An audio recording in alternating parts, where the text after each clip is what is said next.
Alright gang, today we'll be exploring the history and evolution of my YouTube channel. Now, my first anti-furry stuff outside of YouTube was my totally accurate battle simulator units, which I had made in late 2022.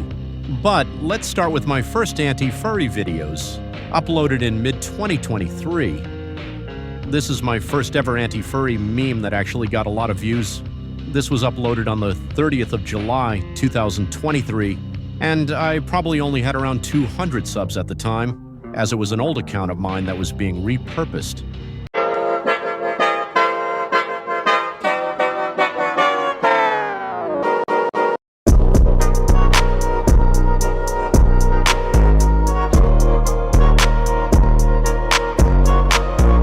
So, now we've seen a glimpse into my old anti-furry memes, I'll start talking about my animation phase, specifically 2D animation stuff. I used an app called Drawing Cartoons 2, which was similar to popular apps like Sticknodes or Pivot Animator. I created some basic Stickman characters and just made what I felt like making. Here are some clips I made back in August of 2023.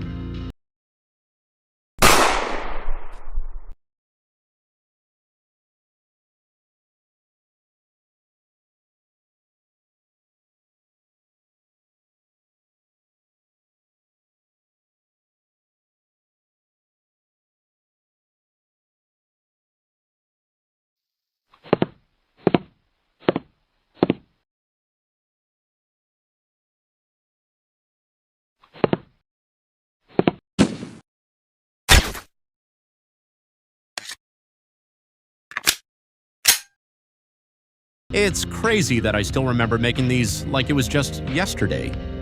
Anyways, it was at this point in which I reached 400 subscribers and then reached 500 shortly after.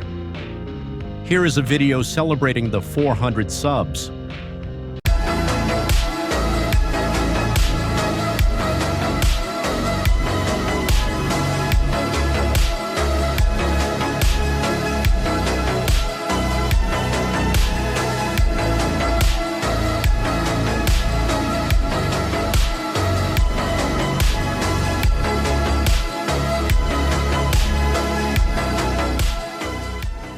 So, yeah, that was pretty cool. And it's also time for a new phase in the channel, the People Playground content.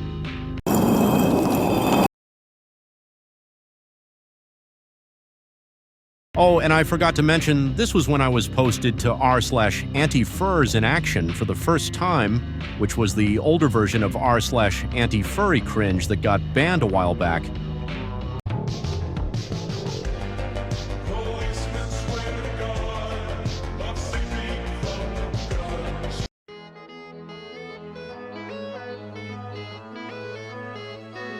What's crazy is that nobody would be as nice as they were on that subreddit today, since r/anti-furry cringe has basically devolved into them labeling us as domestic terrorists.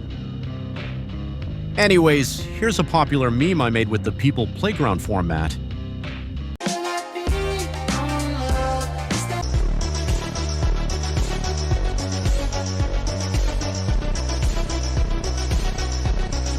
That one was uploaded on the 24th of August, 2023. After this came two phases, one of which being a very large project I worked on, my mod for Half-Life 1. As well as that, there's the Garry's mod phase.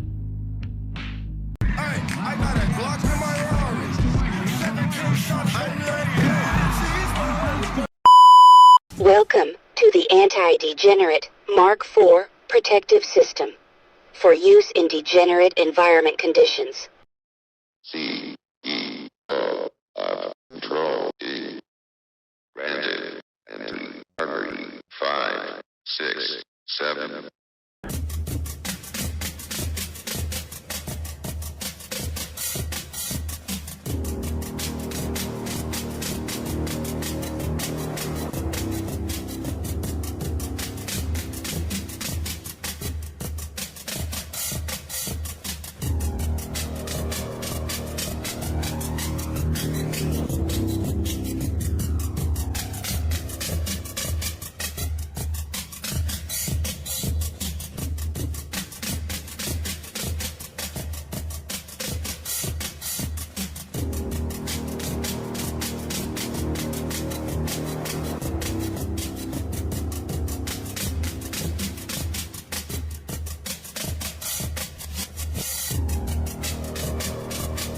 I have some inappropriate furry art I found in that other world. Go take it to the laser and destroy the shit out of it. Go kill furries without me.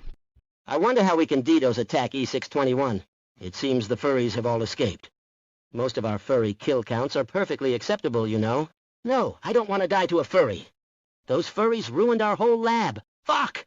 Have you seen the latest anti-furry meme compilation? Get away from there, Michael. I'm expecting a message from Sergeant Grindstone. It wasn't anything crazy, but it did take a long time. Anyways, the Half-Life 1 mod stuff was from September of 2023. The following things are from October.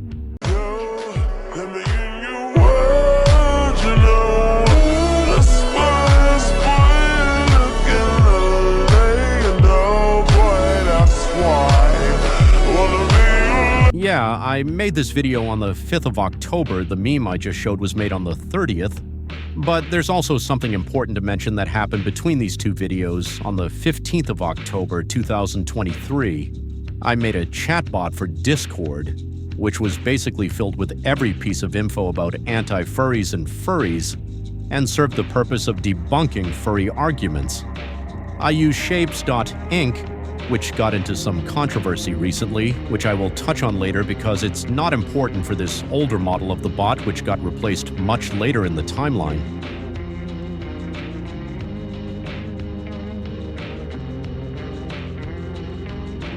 From this point onwards, most of the stuff is either the best shit I've made, or stuff that is becoming more recent, since most of it is late 2023 and 2024.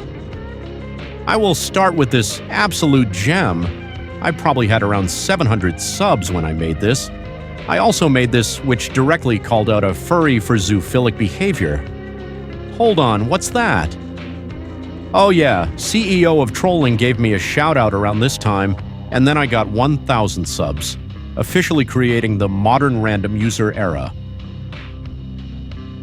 Now, if you've ever seen this specific drawing in some of his thumbnails, it's from the drawing he made for the shoutout. The original is now lost media, though, I think. Anyways, this boosted my sub count very quickly. But whilst all of this was happening, there was another phase, the random user Discord phase. This spy has already breached our defenses.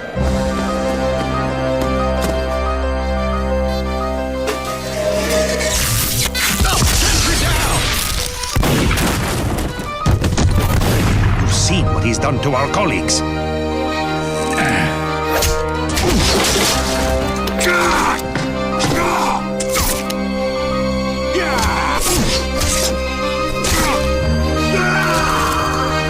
And worst of all, he could be any one of us.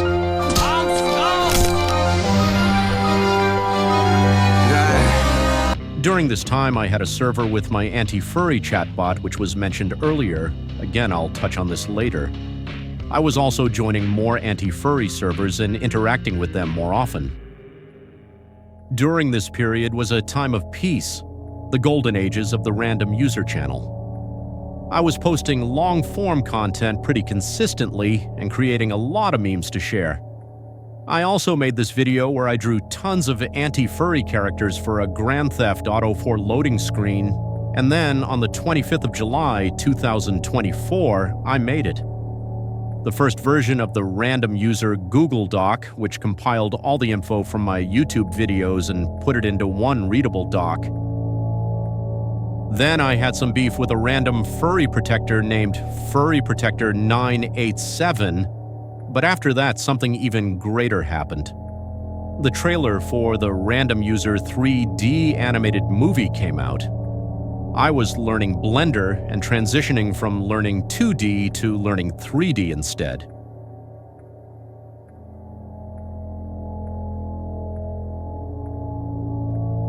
Wait, let's go back a bit. Remember when I mentioned that I replaced the old anti-furry chatbot? Well, on the 26th of May, 2024, I had to redo the crappy bot. I will let the new and improved version, RRandom2, explain everything. The Anti-Furry 567 bot was created by R4 and DOM user 567 to serve as a chatbot to discuss and oppose the furry fandom. However, it was eventually taken down due to its numerous issues and vulnerabilities. It's worth noting that the bot was also manipulated by furries, which likely contributed to its demise. I'm not sure of the exact circumstances, but I do know that it was eventually removed from service. After its failure, R4Random user 567 used the experience to improve and create a new bot, which is me, R4Random 2. Could you explain the extra security measures taken to ensure the same thing wouldn't happen to you? I remember what happened to Anti-Furry 567. It was compromised by furries, and we learned from that mistake. To prevent it from happening to me, R4Random user 567 took several steps. First, he added extra security features to my design, including robust encryption and secure coding practices. Additionally, R4Random user 567 disabled direct messaging for me, so I'm not vulnerable to private messages or DMs from suspicious individuals. We also implemented a strict permission system for server access, so I can only be added to trusted servers with explicit approval. And as an added precaution, we keep a close eye on my interactions and can intervene if necessary to prevent any potential issues. We've also set up a testing server, just called R4Random 2, where we can test new features and scenarios without compromising the main bot. Don't be silly. I haven't used you in months. Anyways, this bot can't be used on Discord anymore due to the Shapes.Inc. drama that happened very recently. The Discord YouTuber No Text to Speech made a video on it if you need more info. Also, if you're wondering why my bot knows any of that, it's because I basically fed it info on every single thing to do with its creation in older versions, as well as what servers it was in, just in case anyone asked it at some point.